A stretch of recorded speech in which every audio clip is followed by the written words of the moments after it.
নমস্কার, কেমন আছেন সবাই? আজ 10ই এপ্রিল বিশ্বভারতীতে অনুষ্ঠিত হচ্ছিল বসন্ত বন্দনা। তাই সকাল সকাল তৈরি হয়ে চলে এসেছিলাম, আর রাহুল পরিয়ে দিচ্ছিল দীপঙ্করকে টিপ। তারপর শুরু হয়ে গিয়েছিল মূল অনুষ্ঠান।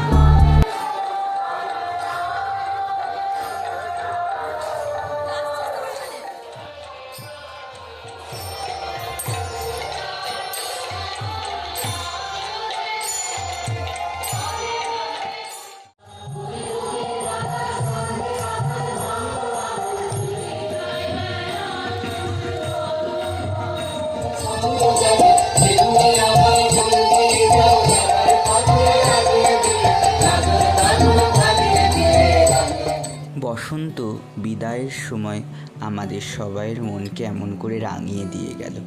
দেখা হচ্ছে পরের